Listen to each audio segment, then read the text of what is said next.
stop.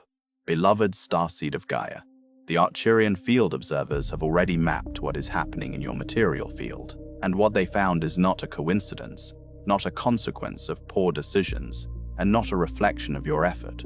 What they found is a contract, an ancestral clause written into your bloodline long before you arrived, running silently beneath every financial choice you have ever made, producing the same result your parent lived, and their parent before them. By the end of this transmission, you will understand exactly why your financial flow has been blocked, what hidden pattern has been draining your abundance across generations, and what the Arcturian field observers already know about this phase of your material life. But here is the first revelation. The reason different strategies keep producing the same scarcity outcome is not because you are doing something wrong. It is because the instruction was never yours. It belongs to a contract still active in the bloodline, a clause that reruns the same financial collapse, the same ceiling, the same slow drain, until it is finally read and voided. You have watched this before. You watched it in someone else's life, someone close, someone whose financial struggle you promised yourself you would never repeat. You made different choices. You worked differently. You thought differently. And still the shape of the loss is familiar. Still the money does not stay. Still the stability arrives and then quietly disappears. That recognition you are feeling right now, that quiet terror that you are converging on the same line, is not anxiety. It is your field detecting an inherited scarcity instruction that is still running. The Arcturian field observers do not observe personal failure. They observe field-level patterns. And what they are observing in your timeline is not a personal flaw. It is a generational contract that was never terminated, still binding, still producing its scheduled outcome, still mistaken by the one carrying it for their own story. The algorithm did not create this moment. It only delivered it. You were guided here because the pattern is already active. Like this transmission, if you know your struggle with money is deeper than bad luck. Comment 777 if you feel an old scarcity pattern is already being exposed. Subscribe to Arcturian Gold Codex if you are ready to understand the pattern instead of blaming yourself. And share this transmission with someone who works hard, chooses differently, and still cannot seem to escape the same financial ceiling their parents lived inside. There is a particular kind of exhaustion that has no name in ordinary language. It is not the tiredness that comes from working too many hours, from carrying too many obligations, from giving more than you receive. It is older than that. It sits beneath the surface of daily financial life like sediment that has been accumulating for decades, heavy, invisible, indistinguishable from the ground itself.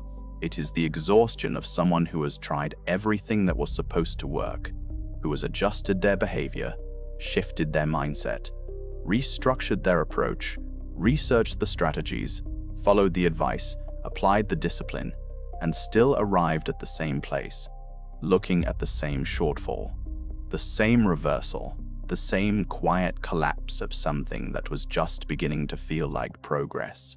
Not a dramatic failure, not a catastrophe with a clear cause, just the slow, familiar dissolving of forward motion into another version of exactly where you have always been.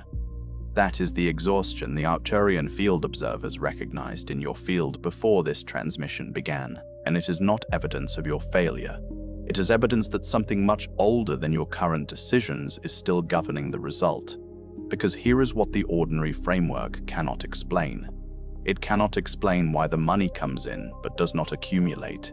It cannot explain why every season that begins with momentum ends with a drain that arrives precisely when you were closest to stability. It cannot explain why appliances fail at the wrong time, why relationships generate unexpected financial demands, why windfalls disappear into emergencies before they can become foundations, why the ceiling appears at the same height for you as it appeared for the person whose financial story you swore you would not repeat. The ordinary framework calls this bad luck. It calls it poor planning. It calls it bad timing.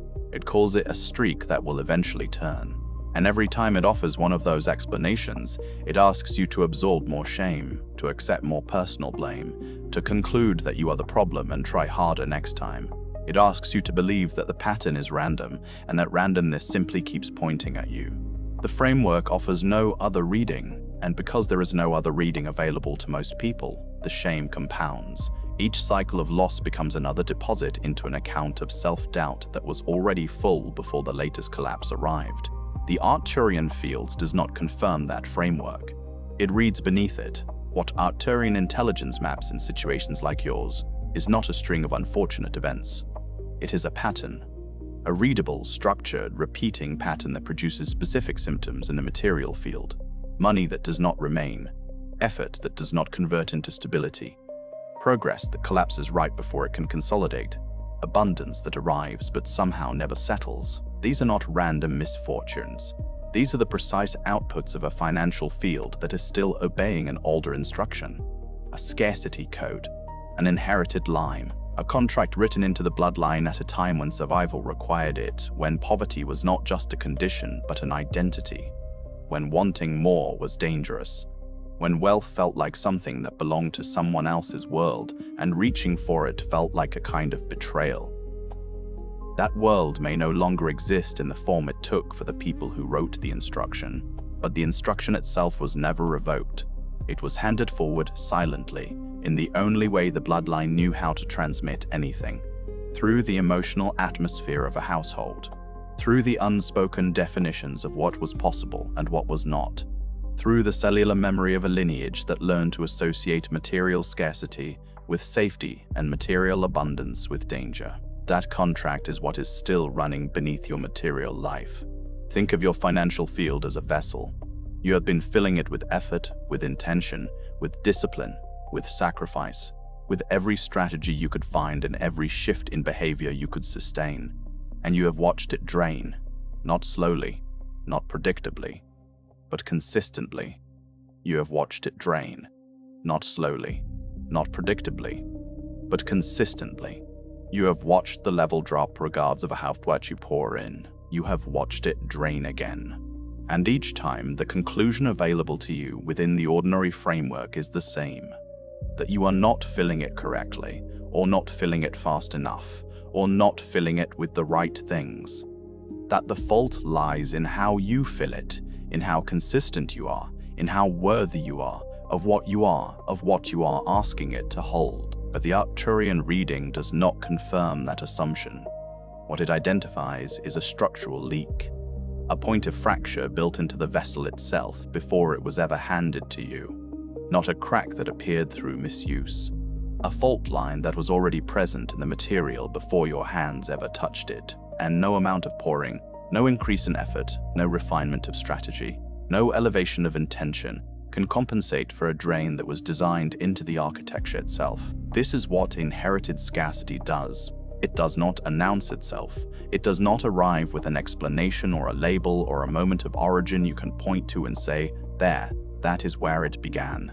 It operates as background instruction, as default setting, as the silent governing logic beneath every financial outcome you have ever produced. It hums beneath your decisions the way old wiring hums beneath the walls of a house. Invisible, inaudible, but determining what can flow and what cannot, what is safe to carry and what will trip the system. And because it is silent, because it has always been there, because its symptoms feel entirely indistinguishable from ordinary struggle, it gets misread, repeatedly, consistently, painfully, as personal inadequacy. You never considered that the repeated loss might not be yours to own, that the ceiling might not be your ceiling, that the drain might be running through a channel that was already carved before you were born. What you are feeling right now is not ordinary frustration. It is the moment your system stops pretending this pattern is just bad luck. If this transmission put language around a financial struggle you have been carrying in silence, Arcturian Wealth Scan, the Gold Frequency Audit, was created for this exact stage. It is not another promise of abundance. It is a direct audit of the hidden pattern affecting your material field, so you can begin to see whether the drain is rooted in inherited scarcity, guilt around wealth, energetic rejection, or an older financial instruction still shaping your results. The link is in the first pinned comment, but it will not remain there forever. The first thing the Arcturian field identifies in a bloodline scarcity pattern is what can only be described as a retention failure. This is distinct from an inability to earn. Many people carrying this pattern earn consistently, work diligently, generate income at levels their parents never reached, and still find themselves unable to accumulate. The money moves through their hands in the same direction it always has, inward briefly, then outward again. It arrives with a sense of possibility and departs with a sense of inevitability. What is missing is not effort or earning, it is the capacity to hold.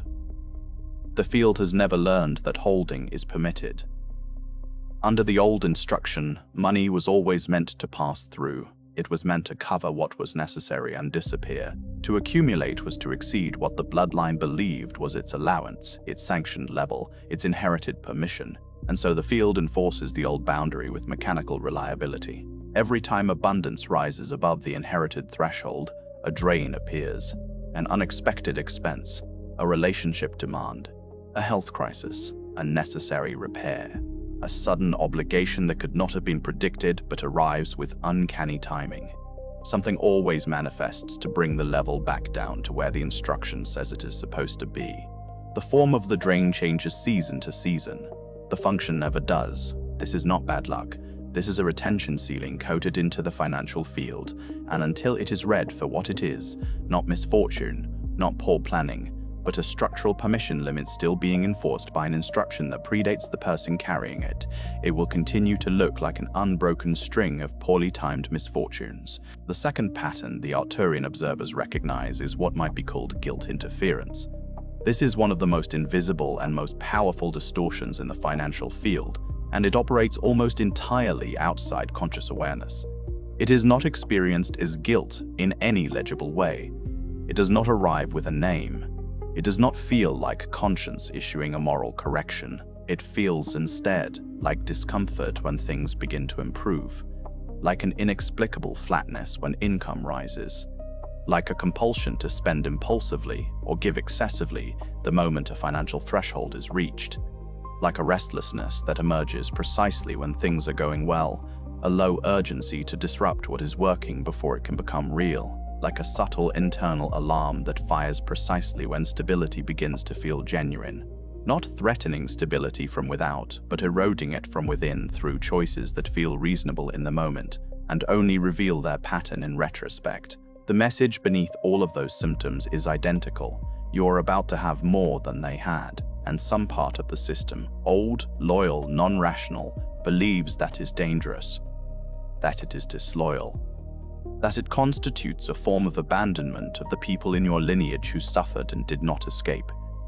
That prosperity, even when earned, represents a kind of departure from the ones who never got to leave. And so, unconsciously, the system redistributes. It finds ways to return to the familiar level. It chooses, beneath the threshold of conscious decision, to give the excess away, to spend it before it can settle, to generate a crisis that consumes it. Because at the level of the inherited field, abundance does not feel like safety. It feels like separation, and the system will choose suffering with company over prosperity and isolation every time, until the instruction governing that choice is finally made visible. This is why some people find themselves unable to explain their own financial self-sabotage. It is not irrationality. It is loyalty, misplaced, unconscious, destructive loyalty to a scarcity that was never meant to be carried past one generation, but was passed down anyway, coded into the nervous system, installed as a set of instructions that still fire every time the material field begins to break free from the inherited line. The third distortion that Arcturian intelligence identifies in inherited financial patterns is what can be understood as a misalignment between effort and permission. Under normal conditions, when a person works consistently, applies genuine skill, and makes reasonable decisions, the material field begins to respond with accumulation. Input and output begin to calibrate. Stability builds. This is the basic logic of financial progress. But when an inherited scarcity instruction is still active in the field, that logic is quietly severed. The effort is real. The skill is real. The consistency is real. The work is indistinguishable from the work of someone whose financial field is responding normally. But the permission to receive a corresponding result is missing. The field operates as though abundance was something that must be authorized at a level above the individual's own intention. And that authorization was never granted. A signal was never issued. A door was never opened from the ancestral side. So the work produces activity, but not stability.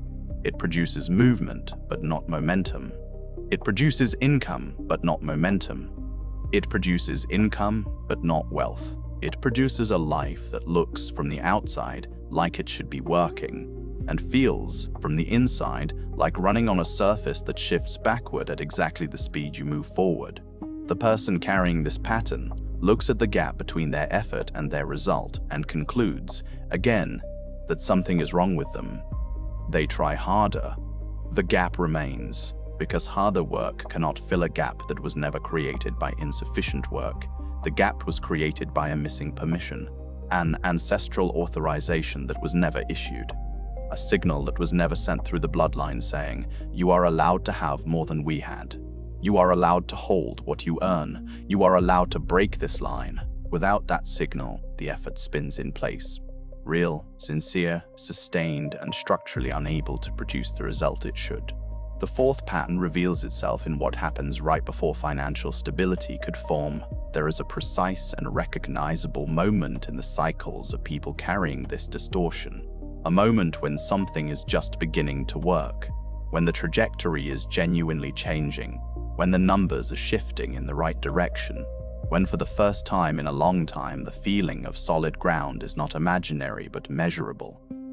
The momentum is real. The improvement is visible, and then something interrupts it. It might be a relationship breakdown that generates direct financial consequences.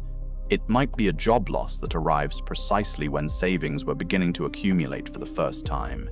It might be a health crisis, a legal complication, a market shift that targets this specific situation, a family emergency that cannot be refused. The specific form of the interruption changes with each cycle. The timing does not. The interruption always arrives in the window between the beginning of real progress and the moment that progress could consolidate into something durable. The Arcturian field does not read these interruptions as random collisions between an improving life and an indifferent universe. It reads them as the pattern protecting itself. The inherited scarcity instruction has its own momentum. It has been running for generations. It has survived every previous attempt to outgrow it, and it does not yield without recognition. The moment someone carrying the pattern gets close enough to breaking out that the field can register the threat to the old instruction, a corrective event is generated, something that returns the person to familiar financial ground. The specific cause appears unrelated. The function is always the same. This is why financial recovery feels genuinely impossible for some people, even when they do everything right. They are not unlucky. They are up against a pattern that is older than they are, more practiced at maintaining itself than they are at dismantling it, and structured to respond most aggressively precisely when they are closest to escaping it. The fifth recognition concerns what the Arcturian field identifies as false ceilings. These are the internal maps of how much is possible, how high is allowable, how much financial comfort constitutes a legitimate life for someone with this particular history, and this particular history, and this particular origin. These maps were not built by the person currently carrying them. They were absorbed long before any conscious financial decision was made, from watching parents struggle and normalize struggle without naming it, from learning in the wordless language of a household that wealth was something other people had, from inheriting the emotional register of lack as the default baseline against which all other states are measured. And because these maps operate below conscious awareness, they function not as beliefs that can be examined and revised, but as genuine reality. They do not feel like inherited assumptions. They feel like facts.